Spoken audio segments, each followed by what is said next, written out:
guys, Thunder E here, and welcome to my video on the Kia EV9. Now, this is Kia's latest 7-seater SUV and one of the few 7-seater electric SUVs on the market. Now, you're probably wondering if I'm going to give you a full review on this car, breakdown, and no, I'm actually going to give you a different video because yes, I'm not really a car guy. I do like cars. I do like electric vehicles to a certain extent. Give that as my caveat. But I want to just give you 5 things that I like about this vehicle and a few things that I don't.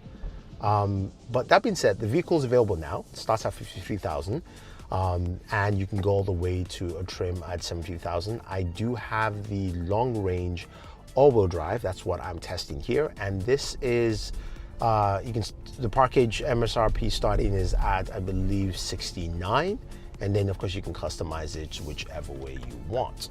The vehicle gives you 373 horsepower, and the mileage is above 300 miles. So one of the things I do like, and the first thing, is the design of the Kia EV9. This is a lovely looking SUV.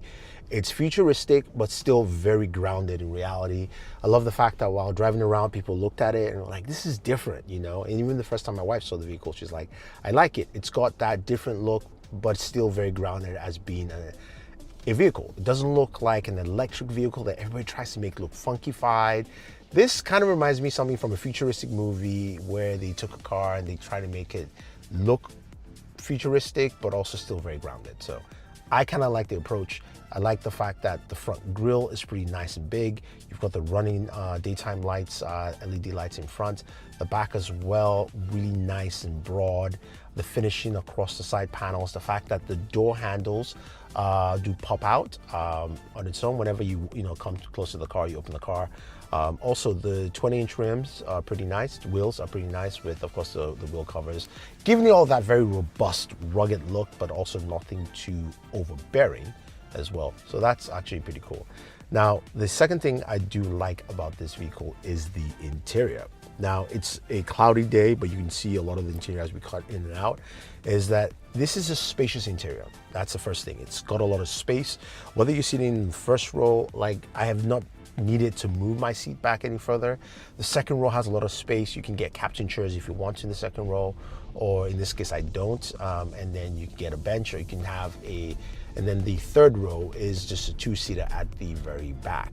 Very spacious in all 3 rows. Whether I'm sitting in the second or I'm sitting in the third row. Now, the third row, you do have to move the second row a little bit forward, but there's still space for everyone there. There's also USB Type-C charging ports for every single seat in this car, for the third row, for the second row, which is great. The second row, you can get heated and cool seats for the second row, as you do have for the first row as well.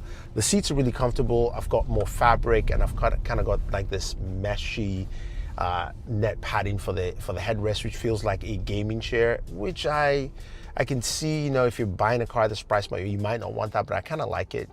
It's comfortable, but not too comfortable. It's kind of like the right kind of comfort for me. This is all fabric interior. You've got little things around the interior that make it really nice. For instance, you can, of course, open and close the cup holder section, if you will. You've got wireless charging in front that kind of is a bit hidden as well. You've got USB Type-C charging as well, glove compartments. And then you've also got this nice middle tray in the second row that allows you to place stuff. Cup holders there as well. So there's enough things in the interior that make it really robust and active for a lot of people. Now, when I move up to my third thing, this kind of has to do with the interior itself, and this is the audio in the car. The speaker system is fantastic. It's Meridian speaker systems in the car, and I like the placement of the speakers. You've got little speakers in the front, on the bottom. Every row has its array of speakers, and what I like about that is that when you're listening to music, it's not loud. It is clear. It's not overbearing. It's very, very clear. And then the other thing too is, when you're using, say, navigation and you're listening to music, it actually cuts off the music in the front row and it moves the music to the rear, or at least you can hear it just in the rear. So it sounds distant, and you can hear the navigation quite easily. A lot of cars do this, but I just like the implementation here in this vehicle. It is pretty clean and it's pretty crisp on there. Now, another thing I do like is the entertainment system, or you could say the digital cluster on this car. What I like about this is a couple of things. You've got this massive display, which is broken into technically 3 displays. You've got, of course, your cluster in front of you. You've got the side panel right next to it. And then you've got, of course, the center console here, which you can navigate a bunch of things. Below that is a haptic touch panel for your home, map, search, and media, which is quite interesting to use. It is kind of like touch sensitive, so you gotta have to press through. And then below that, you've got physical buttons for like your temperature controls, which I do like. Now, I like the entertainment system because it is really easy to use, being able to just kind of go home or go to maps and find the things you want to, media. Everything is kind of easy to figure out and find. I don't have to kind of learn a car system to know where things are. So I do like that. I like that easy accessibility for things all around. Now, one thing I will say about this though is that it allows you to jump in and jump out, which a lot of systems don't. I think it's pretty easy to use, and for me, that is a big plus. And then the 5th thing that I really like about this vehicle is the driving experience. This is a 7-seater SUV. It's a big car. It really is a large car, but it drives like you're driving a sedan. Very comfortable. It's got a decent turn radius, but what I like about it is the smooth drive experience. So whether I'm going through traffic or I'm going through a lot of bumps, they need to fix the roads around here in Newark. The experience feels very, very comfortable. And yes, this isn't really noise proof, so you can still hear a lot of the elements that are out there, but not as bad as some vehicles out there. It's pretty comfortable to drive through, and the suspension is great. So the cool thing about the driving experience is that on the wheel itself, you can easily switch between your driving modes. So going through things like your eco mode, normal mode, your sports mode, my drive, which is kind of like your own select setting, and snow. It's an easy process to do that. Plus, you do have the camera system on the car that is quite extensive. So while I was just trafficating now, I turned on the camera. I have cameras by my side mirrors, which allow me to see exactly what's happening as I'm turning. So I don't have to look at the mirrors. So I've kind of used the mirrors less and less. I use it for initial check, but whenever I'm trafficating either way, that also works. Also, the cameras when parking, it's got a self-parking mode, which you can use with your key fob and remote, which is great and simple to use. Being able to park in tighter spaces, moving out of a tight space, really makes a lot of sense with the way this car works and functions. I like it, absolutely amazing.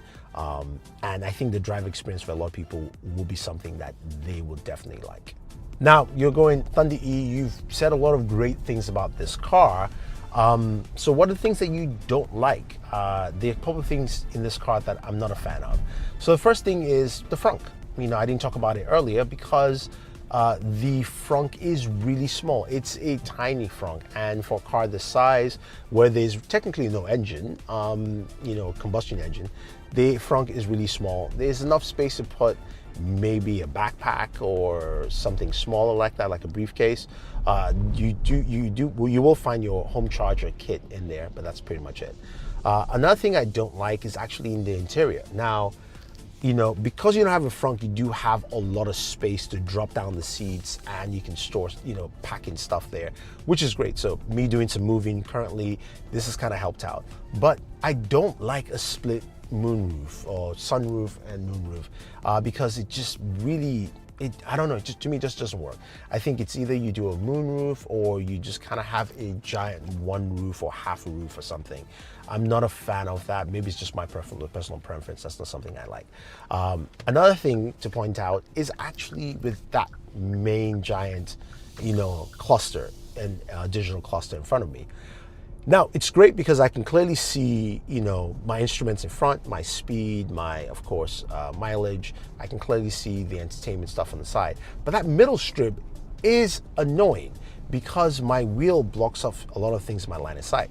So for me to actually look at, say, what some of the temperature reading is for the driver and for the passenger, you know, if it's not synced, I have to kind of lean right this way or kind of lean left so I can see either one and also see some of the other functionalities built in there. Not cool. Now, another thing I don't like is the location of the start button. You're thinking it's probably here, right? Nope. You're thinking, okay, what about here? No, it's not this button. It's actually, where is it? It's right here. It's underneath the wiper selector, which is here, and that makes sense. And this is also the drive selector, so it's not a bad thing. You turn your car on, you know, you have it on, and you can go ahead and select the drive. It's pretty straightforward for that, but trying to find that button sometimes can be annoying because you jump into the car and you're going, okay, this and that. I also wish this actually just turned on when you jumped into the car with your keys, so you could actually just drive off and you didn't have to hit that button. Maybe it's an option in the settings. I haven't actually found that yet, that you can actually do that. But this is not a good location for the start and stop button for the car. It should have been either there or here. And I think the final thing that I don't like is, you know, range anxiety. And this is not a thing to do with the Kia, it's just to do with electric vehicles in total. And I think Tesla has this problem solved of their charging stations and how their charging network works. I had a lot of trips this week, so I had to go charge, and I'm going to go charge again. Now, charging on this car, it works well. You can open up the charge port by either tapping, or you can also press a button in the car here. But the thing about the charge port is, the charging situation is that while it's easy to find, and I love the fact that navigation, you can hit charging and it will find a charge spot for you, AC or DC charging. I went to go find a charging spot and I had issues with, you know, just connecting to a charging spot first. That took a while. And then the second issue I had was the fact that it's not cheap. You know, I charged from about 20 to 80%. It initially said 45 minutes, you know, it's fast charging, so it took about 18 minutes, which was great. At least you know, it wasn't too long. But it was also about $36 or so. And I was thinking, if I went to fully charge this car, you know, it might go up. Now, it's not as bad as charging an SUV, a regular gasoline SUV at this size, but it's not as cheap as you think. And also the anxiety of, do I have enough electricity to get my car back home, especially since I don't have a parking garage and I can't charge at home, because a lot of people will talk about that. I think it's something that has to be said and put into thought. But that being said, though, the driving experience in this car has been great. My biggest joy of this car is that when you get it and sit in it, you feel like you're driving a regular car. I like the feel of the car. This is something that most people who talk about electric vehicles don't seem to state or understand. You know, I have friends who talk about Teslas and other electric vehicles, and I go, to me, it doesn't matter. Do I like the car? Because as someone who's going to eventually buy a car, not me now, but anyone who's watching this video, the main thing that you want to know is, does this car fit me? Because this is most likely your second most expensive purchase in your lifetime, first being your home. So you want to basically love this car. You're going to be using it for a while. You want to appreciate it, and you want to have a very good experience driving this car. And I think that's something a lot of people miss out that I think should be noted. So if you guys have any questions or any comments, let me know. Don't forget to like, share, subscribe. Leave your thoughts down below, and always enjoy your entertainment.